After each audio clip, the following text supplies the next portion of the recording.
referee this morning from his sick bed. But you wonder, why are the police dragging their feet on this? It is a strange one, isn't it? Because the video footage is there. We've all seen it, as you've said. It's on social media. It's very accessible. We all can see exactly what happens. So it's all substantiated, if you like. So it's very bizarre that it's taking so long, and I'm very interested to hear what that conversation you've had with the referee, which will be coming up a little bit later. He's very passionate. He's speaking out on behalf of other referees who suffer a similar fate. And he said, you don't want to be in my shoes here, because predictably, Natalie, he's saying, and the producer of our show, Young Joe, is a referee himself, and he says he sympathises with him completely. He heard the interviews, we did it with the ref this morning, but the referee maybe... Unsurprisingly, Simon is saying, do you know what, refereeing, yeah, you can keep that for the time being. Oh, no, it's disgraceful. I mean, the issue with this situation, we had a situation a while ago on this show where we were talking about a younger kid refereeing and being abused by parents, not being able to stand up for himself. And not having, the character, not so much the character, but the experience, the life experience, and know when to stand up for himself or what to do. In this instance, this is a player, and the referee's being clonked by a saucy sort of a player that's being dealt with. I mean, personally, I think he should have abandoned the game. I think he should have turned around and gone, no, I'm not having that. There's no need for this. Yeah, it was. The game was stopped. They did abandon. Yeah. Okay, I didn't see that part. Well, that's right. Yeah, but Simon, what about this? We also hear the attacker's been messaging the referee to offer to cover him financially for days lost at work. I mean, the guy's cute behind the scenes, but the referee himself still is insisting, no, I want to speak to the police. Sure. So, I mean, I'm assuming when we'll speak to the referee, but I mean, he can press charges against this individual, can't he? Yeah. He's got video evidence, so I'm sure that will be next. Yeah. Not a pleasant scene. Nothing compared to what you went through, Mr. Jordan, all these months ago. It's totally and utterly inappropriate. It's outrageous. The difficulty that we have is trying to encourage referees at all levels to want to see this as a meaningful profession, as seeing something that's worth doing.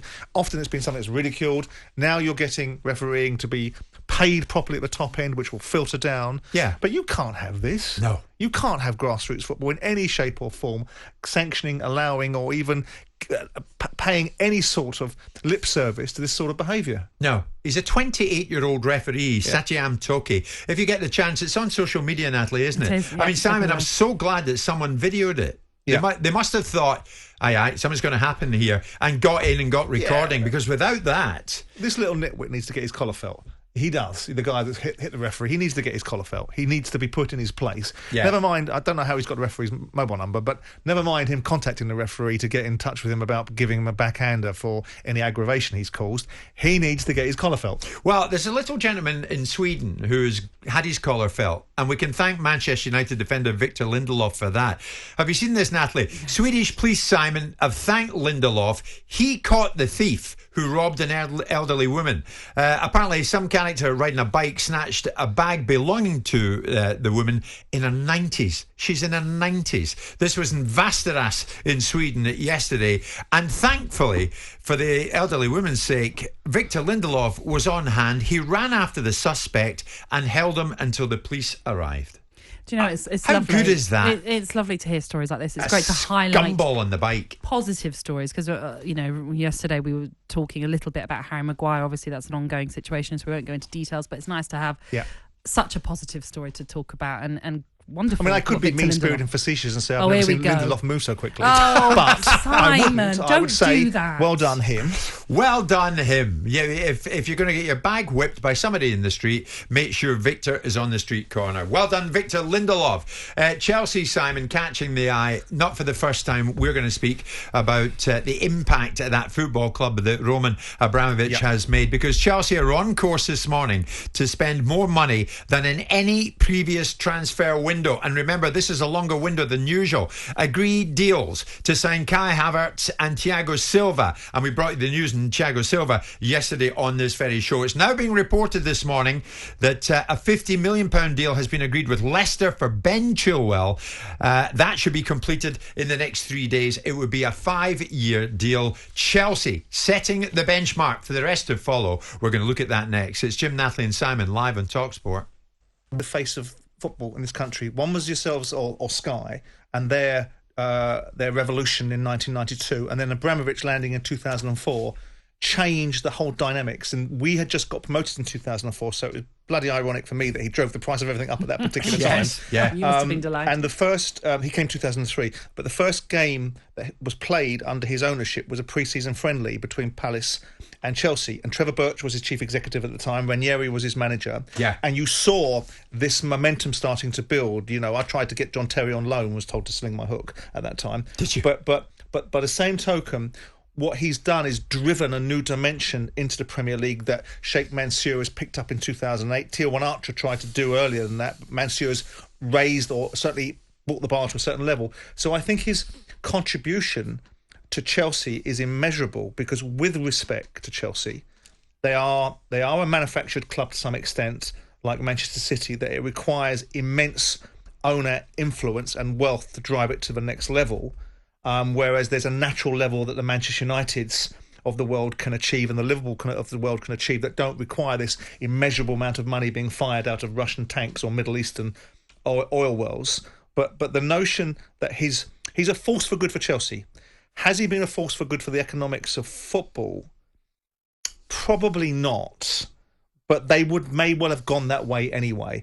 So I think Abramovich but his sustainability, his longevity, because people thought this was a vanity play. He'd flown over London, was going to do a deal with Daniel Levy, and didn't do that because Daniel was asleep at the wheel at that time. Anything but, you know. And for Chelsea, you look at him and say, despite Jose Mourinho's best intentions in 2007 of trying to drive a wedge between the fans and Roman Abramovich, because Mourinho couldn't get what he wanted when he was there first time round and departed after losing to Molde or wherever it was in the Champions League, I think he's been a force. Well, let's come right up to the Chelsea. present then, Simon. I'm glad you've said that. I'm very keen to pursue this, because let's check out what they've done, Natalie. Werner is in, Ziyech is in, and on the way, of course, we now know Kai Havertz and Thiago Silva. And now, in the last few moments, this £50 million deal has reportedly been agreed with Leicester for Ben Chilwell. Could be completed in the next 3 days. That would be a 5-year deal. So Chelsea and the goings-on at Chelsea were interestingly debated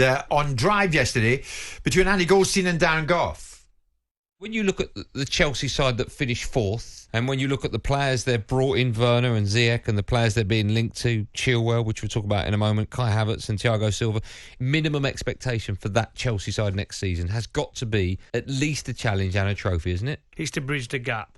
They are so far a lot of money ahead. to build a bridge. They're so far ahead of Manchester United as well, Liverpool and Manchester City. They are. But okay, it's hard to accept it. I think if you're a fan of those other clubs. This. United spend 200 million and you got a challenge, you got to win it. 200 million, you still not. Why have Chelsea spending that much? If they win it next year, Solskjaer. Who? Manchester United. Yeah. But his medal. When United because that would be brilliant. But when United for them to win it £200 million, I get people phone up Sports Bar or even Drive. So he spent £200, should be challenging. Why did Chelsea get a free ride? Are Chelsea getting a free ride? I'm not sure where he was going with that. I think it's important to get opinions from an Alice band wearing disc jockey and a dancing cricketer. No, I'm joking. There you go. I'm what joking. Have you started Listen. there? I think that's silly of Andy, because Manchester United have had it on their toes this year because they've spent 250 million quid and nobody ramped up the narrative about what Manchester United should achieve. In fact, everybody looked at it and said how wonderfully they've achieved by scraping into the Champions League on the back of a bit of form after Fernandes arrived, and getting knocked out of cup semi-finals. I don't think that's a fair comparison.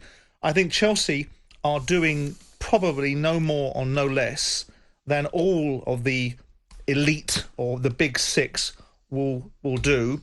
The morality of it, when we're talking about wanting recessions in football, and we're wanting to look back at the last 6 months and say, did we learn anything? Did football learn anything? It showed the world its backside, showed it couldn't afford to pay its players. Yet all of a sudden, when it looks like there's a change in direction that football can open for business again, back it comes with huge transfer fees, huge wages. Everybody gets paid money while the rest of the world looks in with its nose pressed up against the window like Tiny Tim out of, a Charles Dickens film saying, I want that particular toy, I can't have it. But when you see this, Simon, it is no wonder that Chelsea fans, to a man, to a woman, love Abramovich. They love him. Look at it. Now, I know you've done some sums in this. Yeah. Roughly, what is your estimation of what he's spent? What's your estimate of what he's spent the time he's been there? Well, I would think it's probably in excess of $2 billion. But that's when you spend money on player transfers, it isn't necessarily bad business unless those players become very bad players overnight and you can't attach any value to them. The Shevchenko transfer was a bad deal for Chelsea because ultimately they paid money for a player that didn't really perform, and when they got rid of him, they got rid of him on a free. But look, this is... Abramovich was being criticised a couple of years ago, or it was being observed that with the visa situation and his disillusionment with this country, that there was going to be a pullback from him, that he was going to be disinterested and not investing. Bang, £75 million goalkeeper last year. Not doing very well, as it happens, but notwithstanding it, the commitment from the owner is there. And Lampard is now being given an inordinate amount of backing. All of these transfers now are starting to fall into the 40, 50 million pound bracket. Yes. And maybe that's football saying, That's well, right. our recession is at 50 million now, Yeah. a player. Yeah. I think Chelsea are doing what Man City set the blueprint for buying 50 million pound fullbacks. So it's not a surprise that you're going to see, and Manchester United as well, because Aaron Wan-Bissaka was bought from my old team Palace. Yeah. So 50 million pound for a fullback. I'm disappointed that Chilwell is going to Chelsea because I think he's doing well at Leicester, and I like the fact that James Maddison has decided to stay at Leicester and fulfil opportunities that exist for him there. Going to Chelsea for Chilwell, I'm disappointed because I'd like to see him stay at Leicester. But what does Frank have to do? What's success for Chelsea? How much pressure? There's Matthew Gould on Twitter saying expectation all on this Frank. does is put massive pressure on Lampard. Well, I'm not so sure So about it should that. be. Frank Lampard will welcome this. Well, so he should be under But what's pressure. going to constitute success? Well, I think you have to build. I think ultimately, they've got into the Champions League. They've achieved things with Frank Lampard. He's been given a season to learn his trade. He's now been given an inordinate amount of backing and support, and he was anyway. So I would expect that they want to win something, whether it's a cup or it's another Champions League spot. Winning in this day and age, have to. I think he should have to. And this nonsense about it. Well, so what if he's under pressure? He's a highly paid football manager of an elite football club, and he should be under pressure to achieve things, and it should be in real time. He's had a year to learn his trade. He's been given an opportunity. He gets an immense amount of goodwill from the Chelsea fans. Yeah. You're in the business of winning football matches and winning. Just very briefly, though, you say Tournaments he's got to win a cup. Are you No, I think he's got to win something now. But is that like the League Cup, or is that not good enough? The League Cup? A cup is a cup. Yeah, win something. Win something is important, but I suppose you could say winning a spot in the Champions League is what we've now defined as winning to some extent. But I think he was. And that's hair away from winning a cup this year in terms of the FA Cup, and ultimately, Arsenal took that away from him. I think they've got to achieve something more meaningful than participating at the top end of the table, and I think that should be winning something, whether it's a League Cup, an FA Cup, whether it's achieving something very meaningful in the Champions League. I don't think it's winning the Premier League because I think there's a gap between Liverpool and Man City and Chelsea that is